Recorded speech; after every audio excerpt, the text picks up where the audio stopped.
He sat in the cell, making no excuses. Didn't beg for mercy. Didn't call himself a victim. Everyone knew his name. Everyone saw him fall. And everyone understood it wasn't an accident. It was justice he'd never been promised. But why did one cop in cuffs shake the whole city? Why did judges tremble reading the verdict? Why was the prosecutor not a seasoned lawyer, but the victim's own son? The answer began with a single car by the roadside. A single woman behind the wheel. One glance in the rearview mirror, and the realization that he hadn't just pulled over any driver. He'd pulled over the beginning of the end. This wasn't Officer Mike Rourke's first mistake. He just picked the wrong woman this time. And her son. Her son was the one who'd been waiting his whole life for this moment. If you're ready to experience the power of truth, click, like, subscribe, and dive into this story to its very core. It's not just a story, it's a challenge of conscience that will leave a mark in your heart's memory forever. The siren cut through the summer air like a blade, sharp and sudden, trailing behind a swirl of blue and red lights. The black Escalade pulled over beneath a rustling canopy of sycamore trees on a narrow road just outside Montgomery, Alabama. Officer Mike Rourke stepped out of his cruiser with the practiced swagger of a man who'd worn a badge too long without consequence.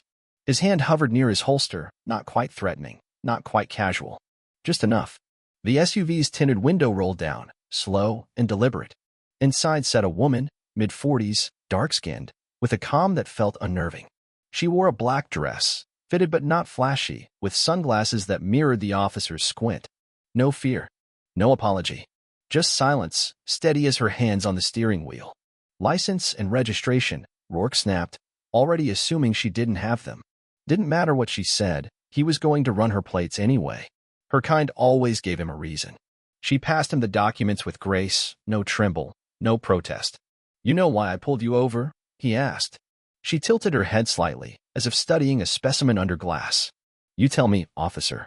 Rourke bristled at her tone, too calm, too knowing. He hated that. Improper lane change. And that window tint, it's illegal. He walked back to his cruiser, ran the plates. The name that popped up made him freeze. Denise Jameson. The Black Widow of Montgomery. It hit like a slap. Not the kind you feel on your face, the kind that reverberates through your spine. He glanced back at the SUV. The pieces snapped into place. The funeral clothes. The lack of fear. The name. Her. Denise Jameson was a lawyer, a mother, and a woman with a reputation for dismantling dirty cases like they were puzzles built wrong. Her husband had been killed by police 5 years ago, shot during a routine traffic stop. She'd sued the city, sued the department, won, and then disappeared into quiet, steely grief. But her son was something else. Rourke remembered the name now, whispered around stations and courtrooms like a ghost story. Elijah Jameson, the youngest assistant district attorney ever appointed to Montgomery County. And this man, this cop who had yanked her over with the smugness of unchecked power, had just pulled over the mother of the man who could end his career with a single phone call. As Rourke stared at the screen, his mouth went dry. He looked back at the woman in the car. She was still sitting there, unmoved, the corner of her mouth barely lifted in something that wasn't quite a smile. It was a warning. He stepped out of the cruiser slower this time, less sure. The power dynamic had shifted, and he knew it. But what he didn't know, what he couldn't yet imagine, was that this stop was just the beginning. A reckoning had been set in motion. And by the time it ended, there would be no corner of the department untouched. And the real twist? It wouldn't come from her. It would come from the son. Rourke walked back to the Escalade slower now, the weight of the past pressing against the soles of his boots. He could still feel the heat of Denise Jameson's silence burning through the glass. He handed her back her license and registration with a forced cough. "You're free to go," he muttered. "I was darting anywhere but hers." But she didn't move. Didn't even reach for the gearshift. "Strange," she said quietly, her voice smooth but sharp, how the reason for the stop vanished before the ink on the ticket could dry. Rourke didn't answer. "You ran the plates. You know who I am." Her calm wasn't just practiced, it was earned. Forged in courtrooms where her husband's memory stood trial, where she'd watched a city flinch under the weight of her grief. Denise had never shouted. She never had to. The power in her voice came from its precision, its refusal to shake. "I don't want trouble, ma'am," Rourke finally said, and hated how small the words sounded in his mouth. "No," she replied, removing her sunglasses at last, her eyes dark and steady. "But you found it anyway." He stared at her, confused. "You've met me," she said, "but you haven't met my son." And that was when Rourke remembered. The courtroom 6 months ago. A case against a crooked officer who'd planted meth in a teenager's glove box. The defense was airtight. The prosecutor young, sharp-suited, with a stare that could peel paint. He dismantled the defense with surgical precision, every objection turned into a weapon. When the verdict came guilty, the officer had looked stunned, like the laws he'd bent for years had suddenly snapped back at him. That prosecutor was Elijah Jameson. Rourke had watched it from the back row, arms crossed, smirking at first, then sitting straighter, uncomfortable by the end. He hadn't connected the name. Not then. But now. "You're his mother," Rourke said quietly, the realization cold in his chest. Denise didn't answer. She didn't have to. She put her sunglasses back on, shifted the Escalade into drive, and slowly pulled away, leaving him alone on the roadside, staring into dust.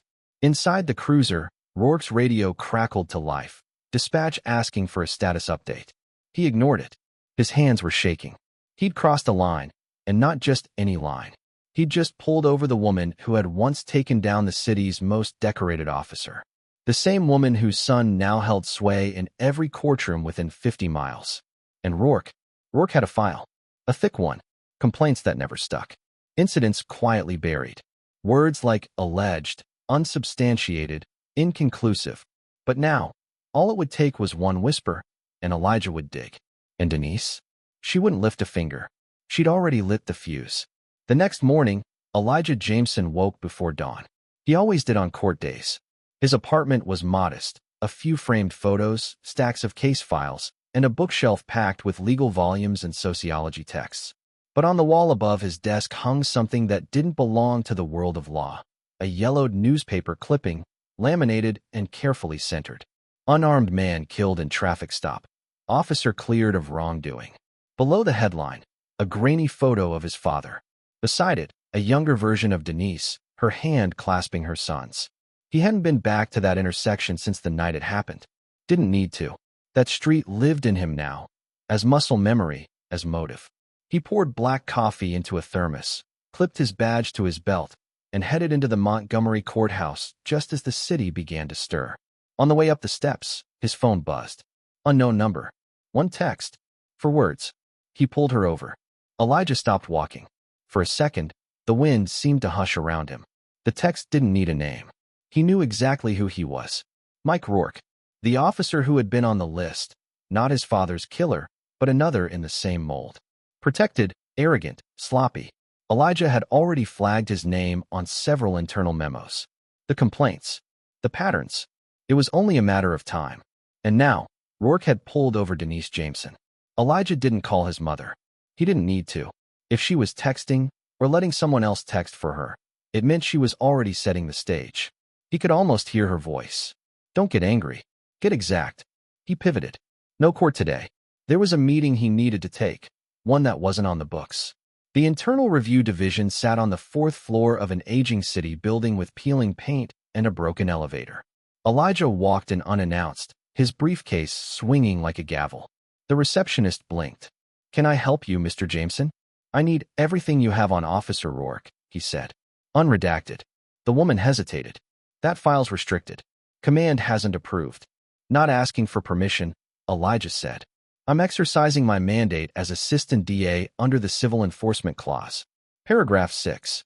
He dropped a sealed document on her desk, a subpoena request. Already filled out. Already signed by a judge. "Now," he said calmly, "please print me the file." By afternoon, he had it all. The incidents were worse than expected.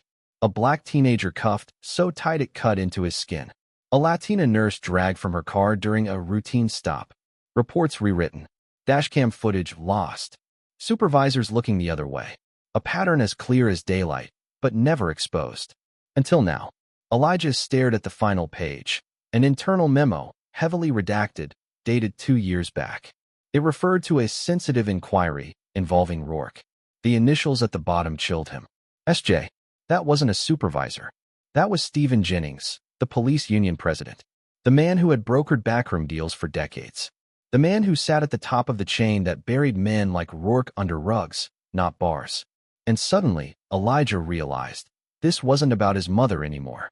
This was about everyone who had ever pulled over, ever profiled, ever brutalized, and walked away thinking it was over. Rourke didn't just pull over the wrong woman. He reopened a war, and Elijah Jameson was already sharpening the first blade. By sundown, the city's legal machinery was already humming behind closed doors. Phones buzzed in back rooms. Emails flagged as confidential. One DA, two detectives, and a journalist were all copied on a message that began. Subject: recent traffic incident, possible exposure risk. But the thing about whispers is, once they start, they travel. Elijah didn't go home that night. He stayed in the DA's office, door locked, blinds drawn, the flicker of a desk lamp painting him in bronze and shadow. The file on Rourke was open before him, but his eyes kept circling a different name. Stephen Jennings. The protector. The fixer. The man who, 10 years ago, called Elijah's father a regrettable casualty in a high-stress situation. The man who offered his mother a quiet settlement. For the boy's future, he had said, sliding the check across the table with a smile. She'd returned it and signed. Elijah had learned early, systems don't collapse because of one crooked cop. They endure because of the scaffolding, the union bosses, the internal investigators, the judges who look away just long enough to keep the gears turning. And Jennings had kept a lot of gears turning. He opened his laptop, typed one line into a secure database. Initiate investigative review. Jennings plus Rourke plus IA suppression. Then he picked up his phone and made a single call. 3 miles away, a woman in a navy coat and dark jeans stepped out of a city bus. Detective Mara Fields had been expecting the call. She met Elijah at a back entrance to the courthouse, and together, they entered the file room, the one with the magnetic locks and no cameras. She was quiet as Elijah laid out the pattern, not just Rourke's violations, but the memo from Jennings, the coded shielding, the missing footage, the buried reports. I need an internal leak, Elijah said. Someone's still protecting him. Mara didn't blink. I might have something, she said, then slid a manila folder across the desk. Inside, an off-the-books complaint. Filed anonymously. A woman. Black. Said Rourke followed her after a protest last year. Pulled her over. Didn't arrest her. Just scared her. Said her mouth was writing checks the world couldn't cash.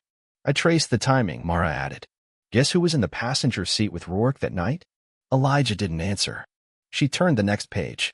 A photo, grainy but clear. Stephen Jennings. In the darkness of the courthouse archive room, Mara crossed her arms. Still want to go through official channels? Elijah shook his head. No, he said. Not anymore. Back across town, Officer Rourke sat alone in his living room, a beer sweating in his hand. His TV played, but he wasn't watching. He kept glancing at his phone, like it owed him something. He'd already received the union's call. Lay low. Let it pass. Don't escalate. He didn't like the sound of that. It meant they were nervous. And if they were nervous, it meant Denise had already made her move. And where Denise moved, Elijah followed. He finished the beer, stared at the blank screen of his phone, and muttered to no one. Just a traffic stop. But deep down, even he knew, it never was. Monday dawned cold and gray, the kind of morning that felt like it carried secrets in its clouds. Elijah Jameson stood in front of the Judicial Review Board's archive center, badge clipped, hands in his pockets, a look on his face that didn't ask for permission. It demanded access. Inside, an analyst named Cheryl Nguyen met him with furrowed brows and a sealed thumb drive. They flagged your request, she said in a hushed voice. Pulled the Jennings memo into a security tier. You're not supposed to see it. Elijah nodded. I saw it anyway. She paused. Then you know. He did. The memo wasn't just a note about Officer Rourke. It was a roadmap, an insurance policy Jennings had used to sanitize over 24 misconduct cases. His initials appeared beside phrases like, advise rephrasing for PR sensitivity. Coordinate with ADA to suppress body cam review. Delay internal notice, potential political fallout. Jennings hadn't protected the department. He'd managed the fallout. Preemptively. Intentionally. Like a man playing chess while the rest of the city bled out on checkers boards. This file, Elijah said, holding up the drive, just became Exhibit A. By midday, Elijah was in front of the ethics liaison. Her name was Angela Polk, a soft-voiced woman with iron in her spine. You're planning to go after Jennings? She asked, reading the memo for the third time. You realize what that means? I'm not going after anyone, Elijah said. I'm bringing the facts. Where they land is up to them. Angela's fingers tapped the desk. And if they land in a mayor's office? A judge's chambers? Then they land where they should have landed a long time ago. She leaned back in her chair, studying him. I remember your father, she said softly. I was a junior clerk when they brought in the footage. It malfunctioned before we ever saw it. Your mother fought tooth and nail just to get a copy of the report. Elijah said nothing, but his jaw clenched. Angela nodded slowly, as if deciding something. I'll sign off on the subpoena. But you understand, once this goes public, they won't come after Jennings. They'll come after me, Elijah said. Angela didn't argue. That evening, he returned home for the first time in 2 days. The moment he stepped inside, his phone buzzed. A blocked number. He let it ring once, twice, 3 times, then answered. A voice, male, low and careful. You should really let this go. No name. No threat. Just a suggestion wrapped in velvet. Elijah smiled. I've never been good at letting things go. Click. He sat down at his desk, opened the memo, and began preparing the press release. Not for the media, not yet. For the city council, the police oversight committee, and every attorney who ever buried a truth for political favor. He included the original complaint that started it all. The stop. The Black Widow. And beneath that, one name repeated like a drumbeat. Elijah Jameson. The boy who wasn't supposed to survive the system. The man who now held the match. The press release was set to drop at 9 a.m. sharp, but by 8:12, the DA's office was already breathing smoke. The city's chief prosecutor, William Marston, a barrel-chested man with more bark than law, barged into Elijah's office without knocking. His face was flushed. His voice shook. You're not going to survive this stunt, he spat. You think you're going to burn Jennings? You're lighting your own damn desk on fire. Elijah didn't flinch. He stood, buttoned his blazer, and stepped around the desk with calm precision. No stunt, sir. Just facts. Marston slammed a thick palm on the desk. You don't get to decide what this office exposes. That's not your job. I think our job is justice, Elijah said, voice even. Not protection. You're young, Jameson. Still think the world runs on truth. Marston leaned in, his breath sour with coffee and rage. Let me give you a lesson. It runs on leverage. Jennings has it. The mayor knows it. The governor owes him 3 judgeships. You go after him. We all lose. No, Elijah replied, stepping even closer. Only the guilty do. Marston's jaw clenched. You're making enemies you don't see coming. Elijah tilted his head. Funny. They seem to keep calling me. He tapped his phone, screen lit with missed calls and one voicemail. Don't mistake your badge for armor. That voicemail, that was the last mistake they'd make in silence. By 9:01, the document had gone live. It hit inboxes with the subject line. Request for immediate oversight review. Jennings, Rourke, and officer conduct shielding. Inside, 22 documented cases for missing reports, 2 suppressed testimonies, and the memo bearing Jennings' unmistakable signature. Attached was an anonymized complaint titled The Widow's Stop, describing Officer Rourke's encounter with Denise Jameson. And right beneath it, a notation in Elijah's handwriting. Some lines, when crossed, don't fade. They turn red. That afternoon, Denise sat in her kitchen, stirring a pot of black-eyed peas. The TV was on low in the background. Local news. A reporter spoke her son's name like it was a brand. She didn't turn it up, didn't call him, just stirred. She had raised her son with 3 rules. Don't speak unless your words can carry weight. Never aim for revenge, aim for reckoning. When power finally looks in your direction, don't blink. And now, Elijah wasn't blinking. At 3:17 p.m., Jennings issued his first public statement, vague, legalistic, and brimming with practiced calm. I've always served this city with integrity. Any allegations are politically motivated and lack context. By 3:41, the city council had announced an emergency review session. By 4:03, the police union's website crashed from traffic. And by 4:25, Elijah received a letter slid under his office door. No envelope. Just 5 typed words. You think you're untouchable? No signature. No source. But he smiled as he folded it neatly and slid it into a file. Because this wasn't a question. It was confirmation. Denise Jameson had always believed in 2 things, dignity and timing. She taught her son to walk tall, even when the world tried to crouch him low. But that morning, as she watched the city spin with headlines bearing Elijah's name, her hands trembled over the pages of an old notebook, leather-bound, edges worn soft with years. Inside were names, dates, incidents no one had ever officially filed, not because they weren't real, but because they were expected. The neighbor who'd been slammed against her own car hood for a broken taillight. The boy suspended from school after a police search found a dime bag that wasn't his. The teacher fired after reporting an officer's comment about those kids. She had gathered them quietly, over years, like a gardener collecting seeds she knew might bloom someday. Now they had. She slipped the notebook into her purse and left the house. At the courthouse, Elijah sat across from a review panel hastily assembled after his report. 5 members. 3 sympathetic. 1 openly hostile. 1 undecided. He presented the files calmly, knowing the game wasn't just evidence, it was theater. He gave them data, yes, but also a story. Rourke's. Jennings. His own. Justice doesn't die from lack of laws, he told them.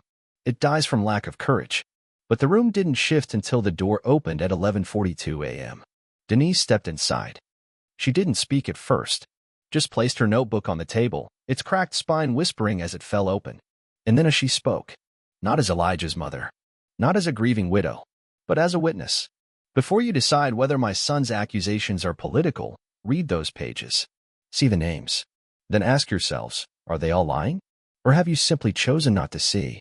The panel was silent. The undecided member picked up the book with hesitant fingers.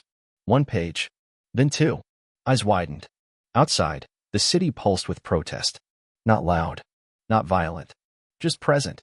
People standing with signs that bore no slogans, only names. Some held mirrors, as if to say, this is who justice looks like. Can you face it? That evening, Elijah returned home to find his front door slightly ajar. He froze.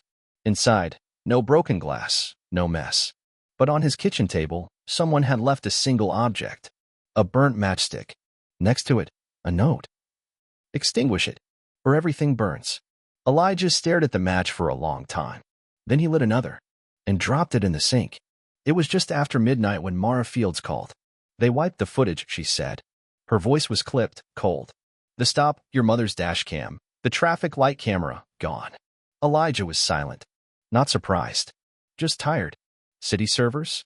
Deleted. Not just files, metadata. Someone went in with admin credentials. That's Jennings. Mara hesitated. Or someone trying to protect him. Elijah rubbed his temples. The match on his kitchen table still lingered in the back of his mind, like smoke that wouldn't clear. What about backups? There's one, she said. But it's personal. Street-side camera. Owned by a resident. Problem is, they've been spooked. Said someone came by earlier. Asked what kind of system they had. Threat. No. Just enough to make them remember.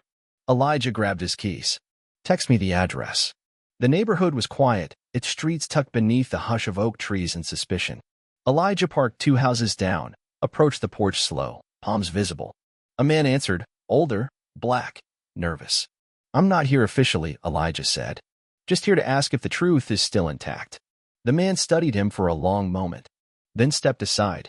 Inside, they sat in the living room, a laptop glowing between them. The video played without sound, a black Escalade, a police cruiser, a man approaching the window, his hand already on his weapon. You recognize him? The man asked. Elijah nodded. Rourke. Then came the moment. Denise's hand reaching calmly toward her license. Rourke's shoulders squaring, like a man preparing for war, not a citation. Then the pause. The step back. The look on his face when her name came through his radio. You couldn't hear it, but you could see it. Recognition. Fear. Power shifting. Elijah closed the laptop. I need a copy, he said. The man didn't answer. Just inserted a thumb drive and hit export. When it was done, he handed it to Elijah without a word. Outside, Elijah stood on the porch and looked up at the dark sky. No stars tonight. Just smoke in the air. And matches in the wind. At 3:12 a.m., the city server administrator received an anonymous email. Recovered traffic cam footage. Timestamp, June 12, 1742. Cop. Widow. Silence. See who blinked first. Attached, the video. By noon the next day, the footage had leaked. It wasn't supposed to. Elijah had planned to hold it, to present it during the official oversight hearing. But someone else had moved faster. Maybe the man on the porch. Maybe someone inside the city's crumbling firewall. It didn't matter now, because the video was everywhere. And the silence was over. News anchors spoke her name with careful reverence. Denise Jameson, widow of the late Marvin Jameson, pulled over by Officer Michael Rourke under questionable pretense. But it wasn't the stop that shook the city. It was the expression on Rourke's face. Caught on camera. Barely 2 seconds of shifting eyes, clenched jaw, and then recoil. like he had seen a ghost in the mirror. Or worse, his own reflection.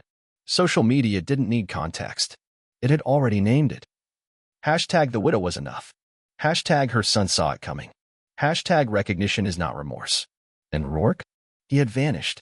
Not suspended. Not reassigned. Gone. The department released a 2-line statement. Officer Michael Rourke is currently on administrative leave. We are reviewing the incident. Translation: bunker down. Translation: the fuse is lit. Inside a hastily arranged city council meeting, Councilwoman Reva Tillman slammed her hand on the table. This is not about one officer, she said, staring down the police chief. This is about how many men like him you've paid to disappear. Jennings wasn't in the room, but his echo was. Elijah sat near the back, arms crossed, watching the storm he helped summon. No satisfaction on his face. Just vigilance. Because this wasn't a victory. Not yet. One of the council members turned to him. Mr. Jameson, if your intent is to prosecute Officer Rourke. I don't intend to prosecute Rourke, Elijah said flatly. A pause. I intend to dismantle what allowed him. That night, someone broke into Mara Field's office. They didn't take files. They didn't steal evidence. They left one thing behind, a photograph. An old case file. Unsolved. A teenage boy, 16, shot twice in the back. His name was Darius Cole. The officer who filed the incident? Michael Rourke. The photograph on Mara's desk wasn't just a threat. It was a map.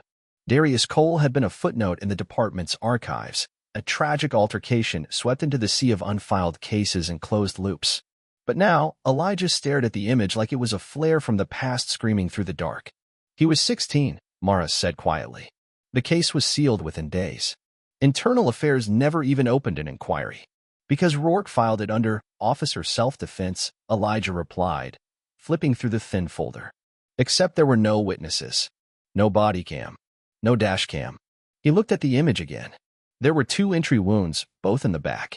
That's not self-defense, he said. That's an execution. Mara's fingers tensed around her coffee cup. And they buried it.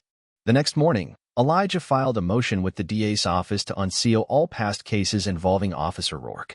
Not just Darius Cole, but every youth, every traffic stop, every complaint that had disappeared into administrative silence.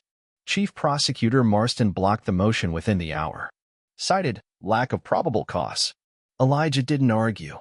He walked into Marston's office, placed a flash drive on the desk, and said, "Play it." Marston scoffed. But he played it.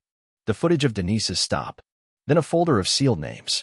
Cole, Bernard, Holloway, Gutierrez. All boys. All black or brown. All stopped by Rourke within the last decade. Marston leaned back.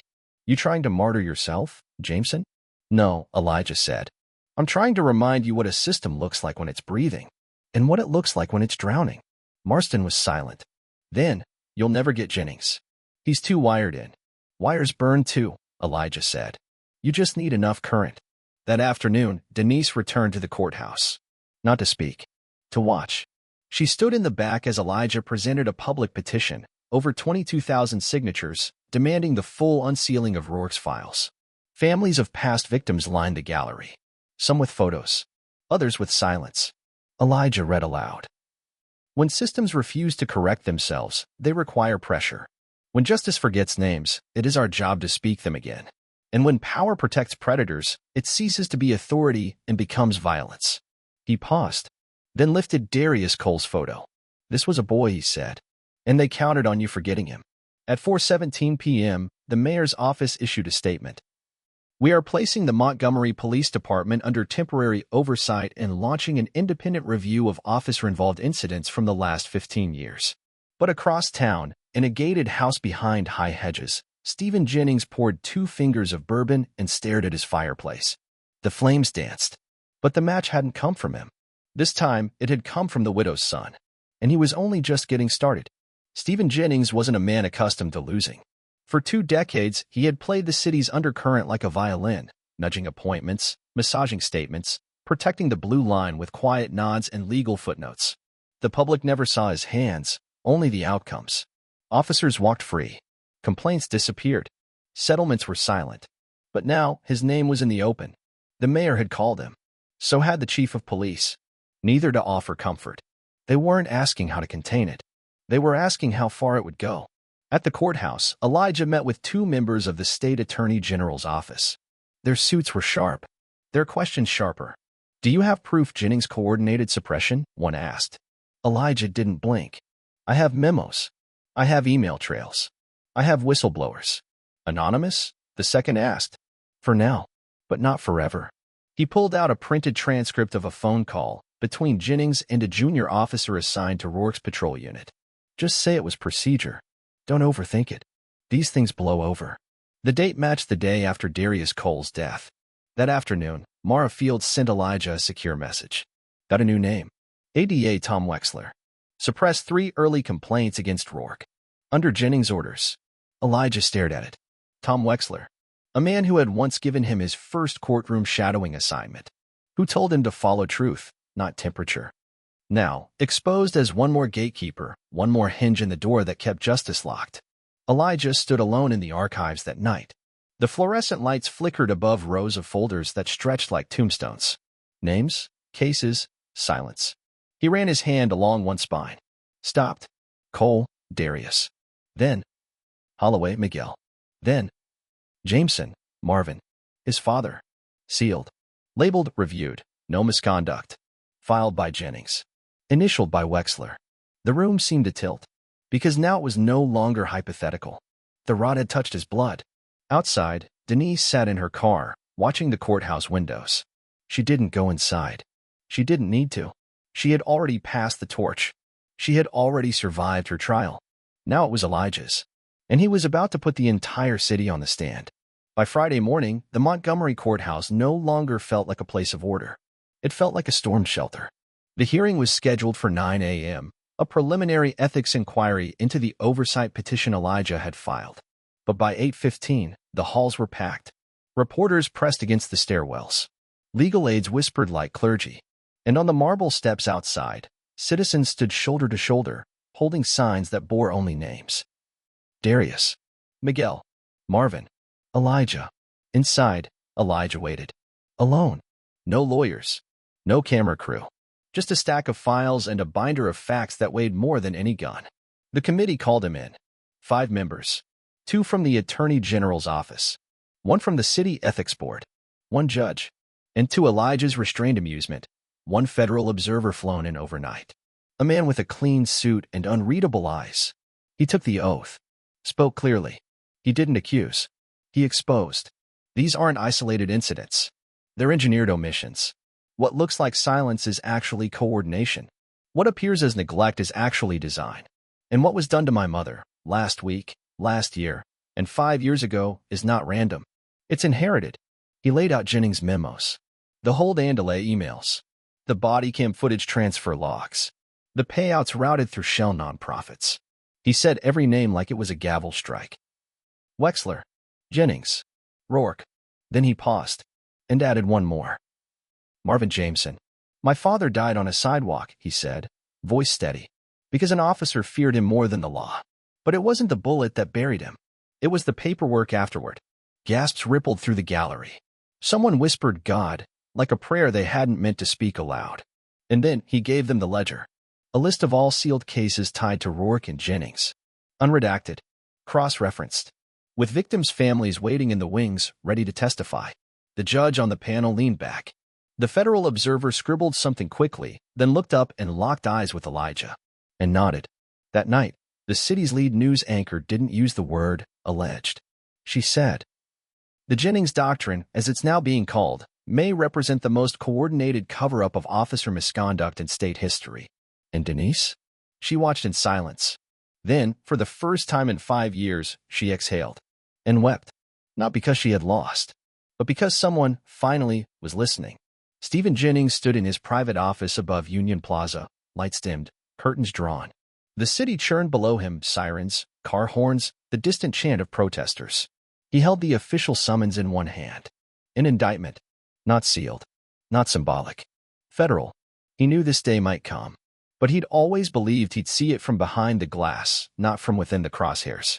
There were names inside the document he hadn't expected to see. Wexler. Marston. Even Judge Holloway. It wasn't just a case now. It was a collapse. And at the center of it was a name that had once meant little more than a dismissed claim. Jameson. At the courthouse, Elijah watched the first wave of resignations come through. ADA Wexler was gone. 2 internal affairs supervisors suspended. The police union's leadership frozen by injunction. Still, the air was tense. Justice doesn't undo, Elijah said to Mara that afternoon, sipping coffee from a cracked mug in her office. It only reveals. And what now? She asked. He stared out the window. The rest of the house. That evening, Denise opened her front door to find a stranger waiting, a woman, mid-30s, trembling, holding an old photograph. I was 16, the woman said, voice brittle. Rourke pulled me over. Said my taillight was out. Said if I wanted to avoid a ticket. I should be more cooperative. I ran. I never filed. Denise stepped aside and let her in. Inside, she made tea. Let the woman speak. Took down her story in careful, deliberate notes. When it was done, she folded the page into a file labeled Voices They Thought Would Stay Quiet. Because Denise Jameson wasn't just a mother anymore. She was a collector of truth. Back at the district office, Elijah received a text from an unknown number. Just 2 words. You win.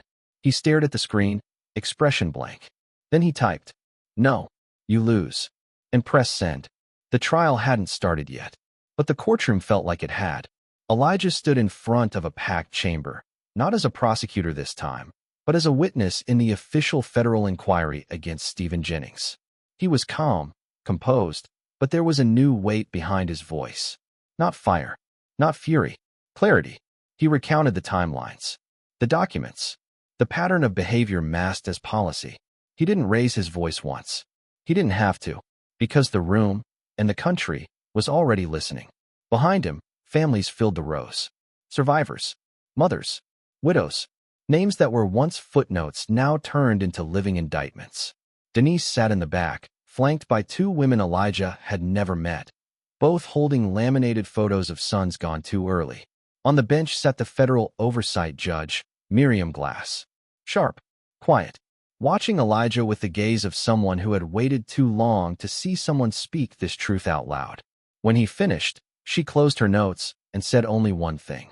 Sometimes a courtroom does not give a verdict. It receives one. The gallery erupted, not in applause, but in stillness. The kind of stillness that made people feel seen, as if silence had finally been turned outward. That night, the Department of Justice released a statement.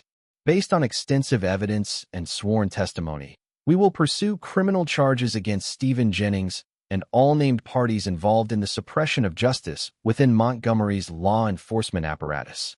1 hour later, the mayor of Montgomery announced her intent to dissolve and rebuild the police union's leadership. Jennings was arrested at 11:06 p.m. He didn't resist, didn't speak.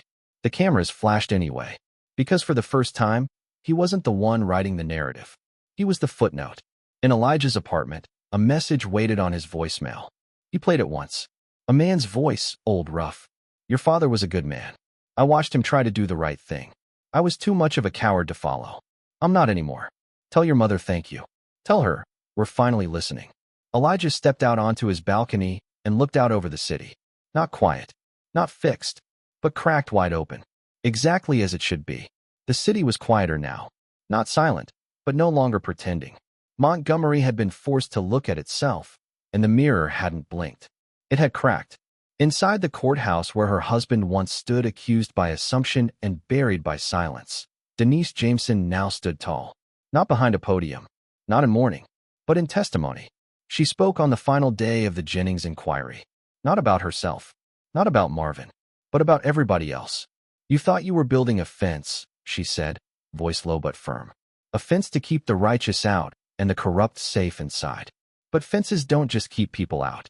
They trap the rot in. And all we did was bring sunlight. The judge didn't interrupt. The audience didn't move. Denise continued. This city asked us to be patient, to let the system work. But we've learned something painful and permanent. When power is unchecked, patience becomes permission. She paused. Her eyes found Elijah's, seated just behind the prosecution's table. And for the first time in public, mother and son, united not by grief, but by reckoning. The final ruling came 3 days later. Stephen Jennings, guilty on 4 counts of obstruction, 2 counts of conspiracy to suppress justice, and 1 count of depraved indifference in the course of institutional misconduct. 4 officers pleaded guilty. 3 resigned before they could be served. 2 ADA officials were disbarred. And Rourke, found hiding in rural Alabama, arrested without incident. He never said Marvin's name. Not once. But the city did. A month later, the Montgomery Police Department began its reform. Mandatory bodycam retention laws. Civilian Oversight Board. Union restructuring. It wouldn't undo everything. But it was a start. And the start was enough.